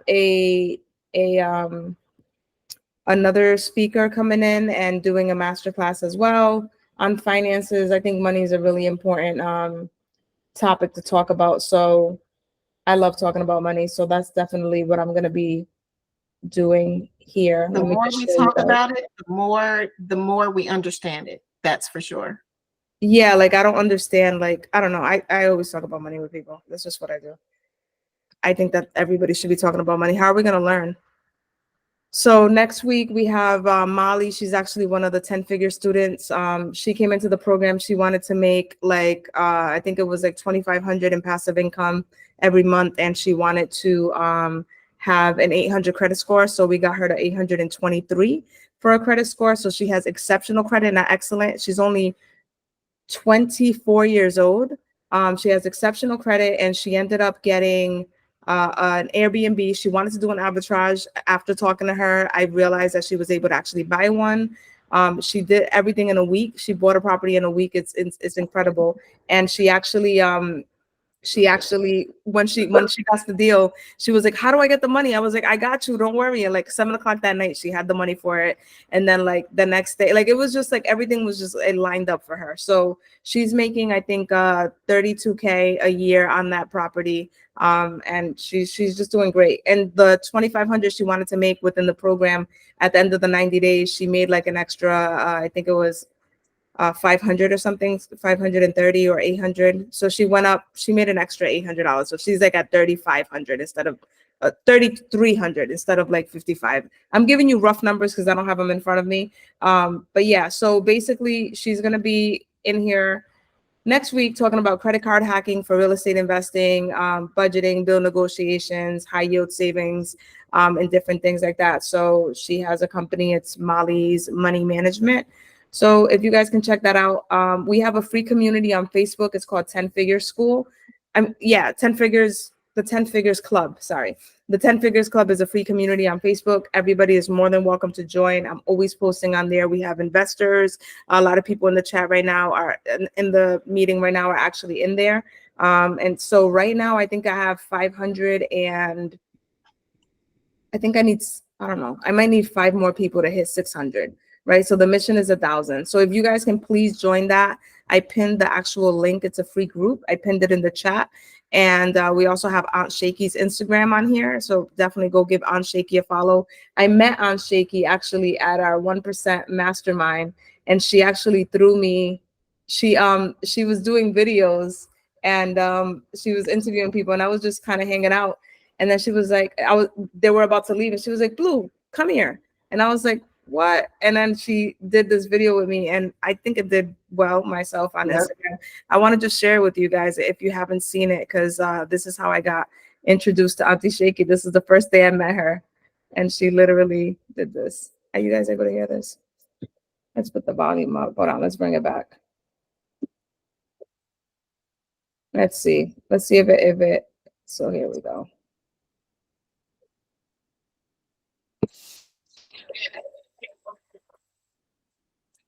We can't hear it. Oh, you can't? Mm-mm. You guys can't hear it? You guys can't hear it? Mm-mm. Okay, well then that's No. not. Well, I'll put the link in the chat and we'll take it from there. You guys can go click it on yourself. But if you don't know how to get to the chat, it's just you press the 3 buttons and then it should give you, it says in call messages or something like that. So make sure you click on all those beautiful links in there. And last call for questions. I do want to say, you don't have to have a question. You can just say what you thought of the presentation. Go ahead. I do want to say a couple of things before I go. Arbitrage is just another form of leverage. I want you all to think about arbitrage in all types of ways. Right now, arbitrage, so many people are arbitraging like apartments and, you know, stuff like that, and leveraging Airbnb. But one of the things that me and my husband did, we arbitraged land. So what we did was we went to someone that had a bunch of land. And what we did is we rented the land from them. And we created all of these tiny houses on top of these people's land. So when I want you all, one of the things that I hate about social media, I love social media, but I also hate social media, is that it's taken away our ability to think. And sometimes we just need to sit and get creative on how can we get some things happening. Because if I can't altogether afford 10 acres of land, now maybe even if I could afford 10 acres of land, why would I? I didn't see any value in actually purchasing 10 acres of land when all I really wanted to do was just rent the land from you so that I can put a couple of 400 square feet little sheds on here. And now I'm renting them out to people and these things stay booked. We got to talk about this, Shakey, because like you just inspired me, because like I checked my phone. I was checking my Connecticut contacts. You can see here that this person in Connecticut has 70 to 100 acres of land that they were trying to sell. Somebody was trying to wholesale it to me. So I'm definitely going to give them a call and see what the hell I can work up. But talk to me about this arbitrage in land, because that's a great idea. So when you arbitrage the land, you're paying to rent it. It's a few acres, right? And you said in Georgia. And what did you pay to put the actual is that the glamping community? Yes. What was the investment for putting up the tents, and like run some numbers for us so we can follow? Okay. Yep. Okay. So essentially, what we ended up doing was just working him into the deal itself. Smart. So he gets a certain percentage. So he gets 30% of whatever we bring in for the actual Airbnb. That's so that perfect. means So you're not technically paying rent. You're cutting him in as a partner. correct. Wow. Correct. It's a win-win for both of us. Now, what we had to do was, of course, we had to come in, we had to put in septic tanks because it's a glamping community. People ain't going to sheds and squatting. You know what I'm saying? So there's actually toilets inside of these units. But we have 2 right now that are operational. The city did come in because we got a little bit ahead of ourselves. But we were putting bigger structures than what was actually allowed. But if you stay within 400 square feet, it's looked at as just a shed. So you don't need any permits or anything like that. Any clearances, anything like that. Yeah, and so you want to check with your personal city, right? Because everything is different city to city. So you do want to check those requirements for your area. Okay, so you went too big with the things, but that's okay. Learning experience. Are you able to rent the 2 functional ones?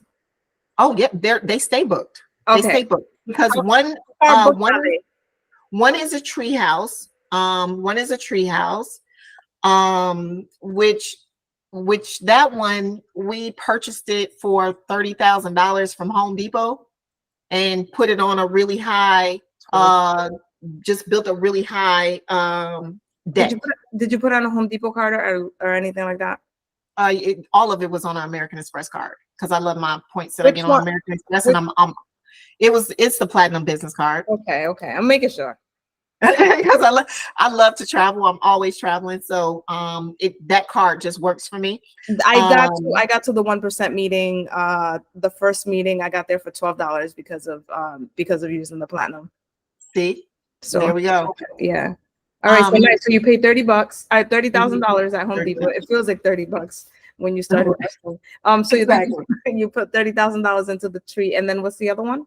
Now the other one is the A-frame. That's the one that's near and dear to us. Yeah. However, the problem with the A-frame, and I'm just being transparent with you guys.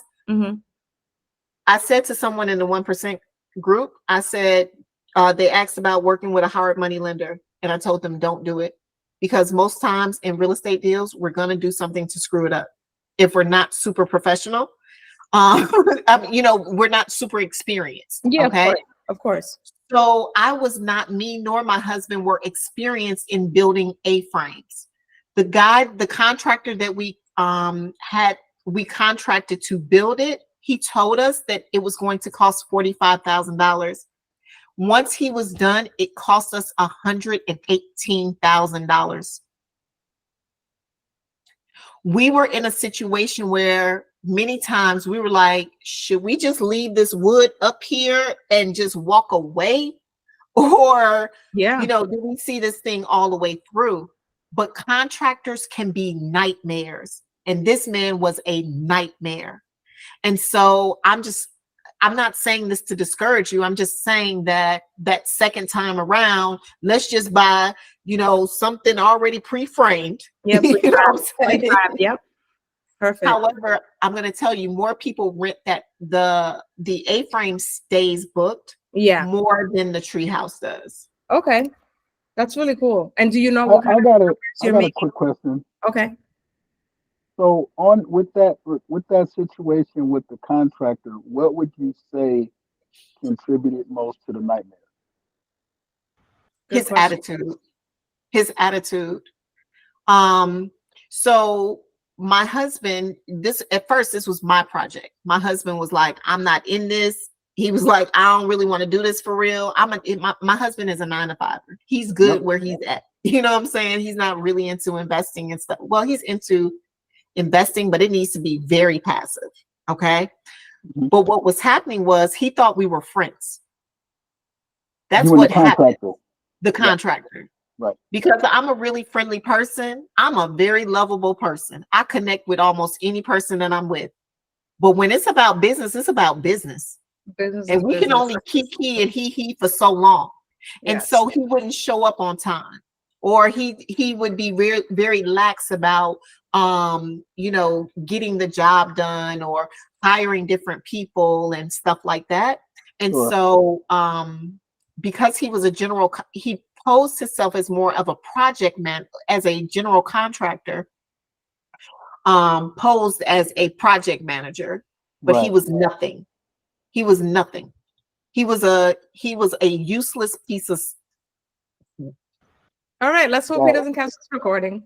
No, we want him to catch the recording. I hope he catches the recording. But he already knows this about himself. He has to know this about himself. But we ended up having to bring another contractor in that essentially had to redo everything. Yep. That's why you paid more. That makes sense.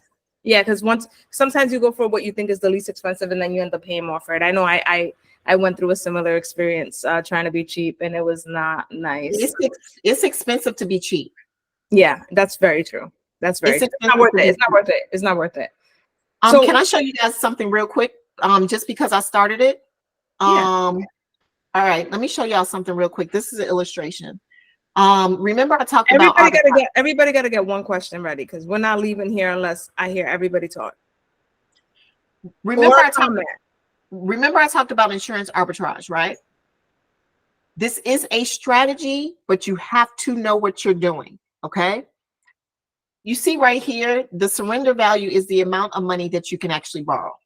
The accumulated value tells us how much money is actually inside of the account earning money, okay? Let's just say we borrow this $32,000 and now we open up a whole new policy. Y'all follow? Now we cooking. We take this money right here and we open up a brand new policy. That is insurance arbitrage. The reason why we're doing it is because we're looking at earning money right here. We're borrowing the money here to open up another policy. You're so that doubling money your earning power. Earn money. You're doubling your earning power. Is that right? Correct. That's insane. You're doubling your earning power. You're literally, that's crazy. But you have to be careful, though. This is work with you. They got to work with you. We already know, Shaking. Exactly. This is for the savvy. But I wanted to just mention it to you guys to let you know, Remember, we don't have a money problem. That's The whole crazy. idea is to never run out of money and to always leverage. So we like words. So me, myself, I like words like arbitrage That's crazy. and I like words like leverage.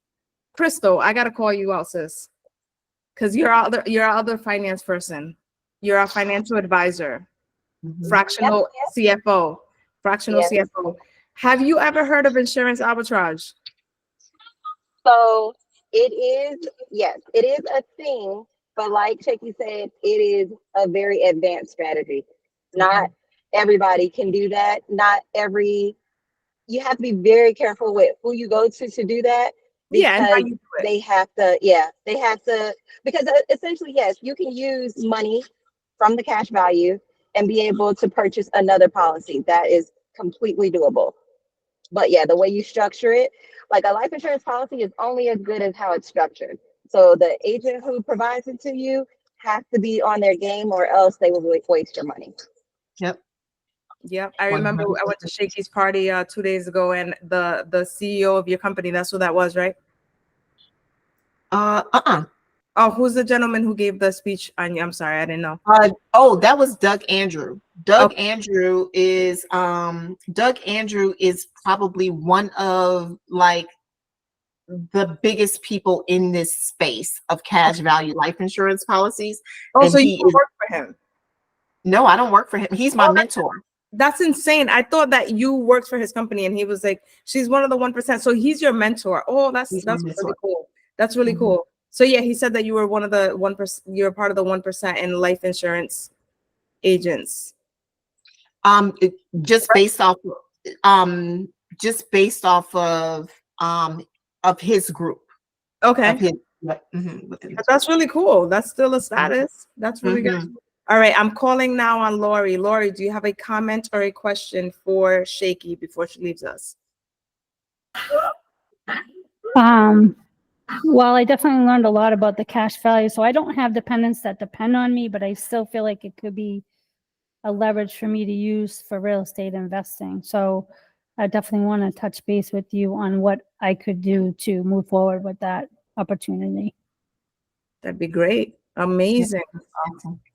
And we have Vionette, who is a labor. Thank you, Shakey. You're welcome. Vionette is a carpenter in the union in Massachusetts. And you know, carpenters and union people, they make crazy money and they have great benefits.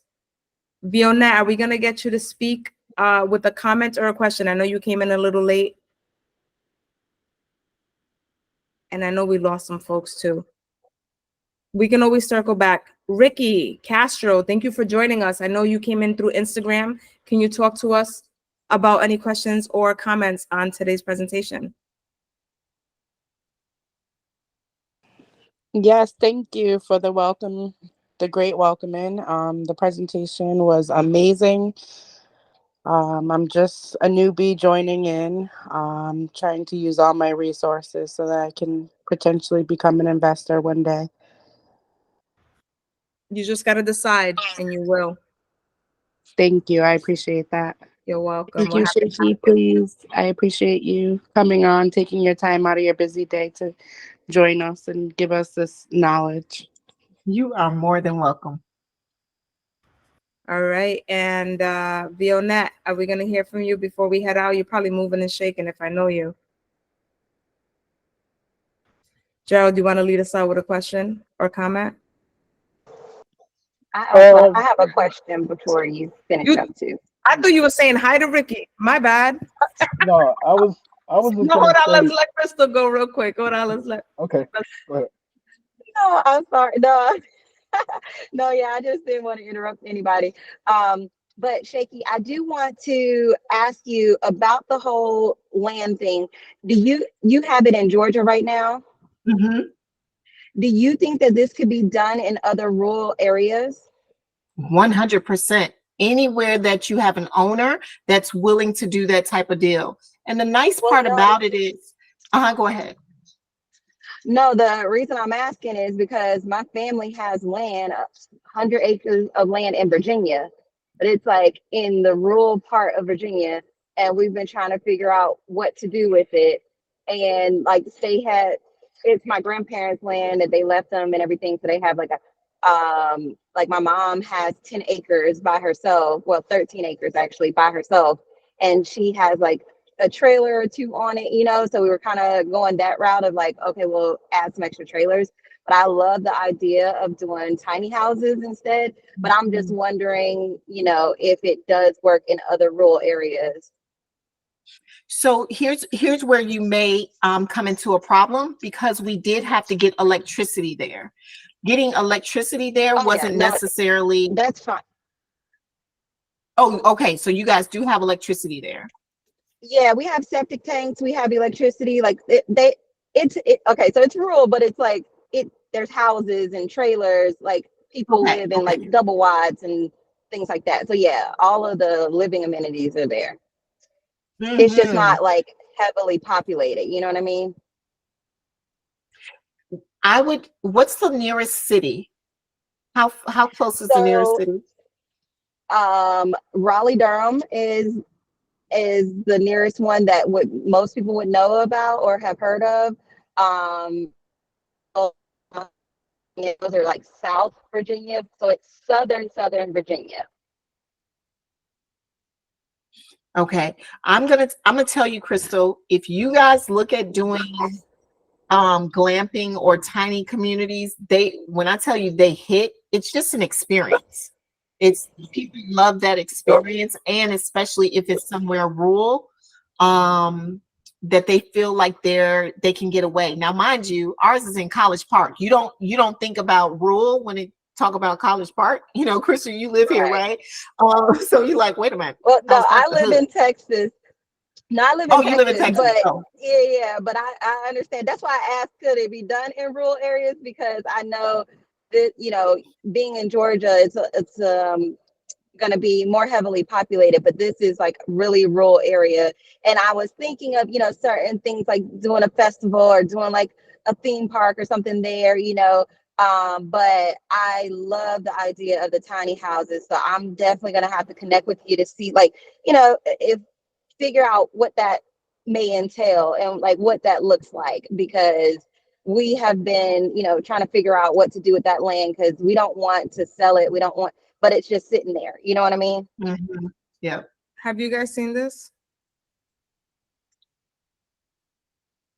Yes. So we wanted one of those. We wanted one of those, but it takes some time. Well, as long as it took this man to build this 400 square foot house, it took him 9 months to build. He was supposed to be done in 3 months. It took him 9 months. It took him 9 months until we finally fired him. And then it took the real contractor to come in 60 days and finish it off. But we would have been better off, because we were like, oh, we don't want to take that long, because it took a really long time to get it over here, because they actually have to ship it and it have to put it on a freight and bring it over here and all this other type of stuff. But anyway, yeah. But do you know how much it was going to cost? Because they have two prices. They're saying $10,000 and $15,000. It's a solar powered house. It's by Tesla. That's what I was just showing in case somebody didn't see it. And you just build it. You just put the boxes together, and literally it's going to charge itself. It's like a little tiny home, and it's a super affordable thing to do if you have a bunch of them. To me, it's a no brainer. I'm a big Tesla fan. So, if me too, I own a Tesla. I'm in a Tesla now. If Shakey has 100K and you want to do just 5 of these, you know what I mean? That's about 80. Maybe after you have the contractor, boom, you have 5 of these. You put these out. You have the first Tesla community. Are you kidding me? Like, that's. Can you imagine putting that on Airbnb? First of all, where people are right now with Airbnb, like, people love experiences. They love experiences. So like, even in our little community, we got all of these chickens running around. We always put fresh eggs for all of our guests, and stuff like that. I love that. So it's extreme. It's an experience. And for you to get upstairs to where the bedroom is, you have to climb up a ladder. It's not actual stairs. So it's an experience. So if they had one of, what a person would pay just to be able to stay in one of these Tesla, spots. That's $500 a night if they wanted to. That's beautiful. Yeah, I'm saying let's do it. We just talked about it on here. I'm down. I'm always down to jump into something. I think this would be super, super exciting. So Vionette, I think you are away. Go ahead, Gerald. You did have something to say. My bad. Go ahead, Gerald. You could also look into veterans housing, like something like that. Also flea markets, because if it's rural, I hate that word. If it's out in the country, they may not have different things. So I know I was looking at a flea market in Georgia that's open on the weekends, and it's like about, I think it's like I want to say like 400 vendors or something crazy like that, 200 to 400 vendors, and they pay maybe $15 and $30 a weekend or something. But it's a nice little way to monetize the land, and also you could also look into mobile home park type of scenario as well, where you don't sell the land, you just lease the land and you have people bring their own. And then the last thing I'll say about that is look into USDA funding. I'm literally on there on Google. I was about to share the link. Yeah, anytime you hear the word rural, with that, Crystal? USDA. Wait, say that last part again. Are you familiar with the USDA funding? I was literally just looking that up. No, so I It's a have not development looked loan. into any of that. It's a development loan specifically for rural areas. So the government will give you money for building properties in rural areas. So you could also And if you throw it with a protected class like veterans or disabled or women's, or I don't know. I mean, those types. The VA got a bunch of money. They just make it hard to serve the veterans, but that's definitely a need across the country for sure. That's a play for sure. Yeah. Yeah, because my long-term plan was to develop the land and literally turn it into our own city, because it is 100 acres of land. So literally we could do apartment buildings, and I wanted to do like a mixed use apartment building, to have some stores on the bottom and the housing on the top, because it does take 30 minutes to get to the city. So there's not a lot that's going to be in that area. So I think it would be a really good thing, but obviously that is a huge funding effort and mission, and I have to do like the assessment to see if it's even feasible and all that kind of stuff. So that was my long-term goal, but doing something in the interim that can actually be making money and actually help towards that goal would be huge. Yeah, it's huge, but it's not impossible. There's also like funding available for new construction as well, when you're trying to do things like that, where you can get tax credits and things. So there's definitely a lot of options, and it's not something obviously that it can be done overnight. Like, it's going to take a lot of planning and a lot of like figuring things out, architects and stuff like that. But like all of those people, I have resources for all those people, and in order to get the ball rolling. So last question I have for Crystal. This is an excited bunch, boy. Crystal, do you guys have a property in trust, or is it in family's names? Great question. No, it's in their name. My grandfather just passed a couple years ago, and so everybody who owns their land owns it right now in their name. Yeah, I would talk to everybody about setting up a trust, because if communication is not there, then property taxes becomes a problem if people aren't in the know, and if nobody's talking about what they own. I've had a number of clients lose family property just because of tax sales and just not knowing. No. Well, you already know I'm their financial advisor. Nobody, they've been paying No these doubt. property taxes for years, so there's no issue there. It's been No, I think he's saying if somebody passes away, like if somebody passes away or something happens. I know. No, I'm just putting it on the radar if it wasn't. That's all. Yeah. No, I get you. No, so they have They do have trust. They have not, my mom has not transferred her land into trust, but the majority of the land is owned by my aunt, and she does have her whole trust and everything set up.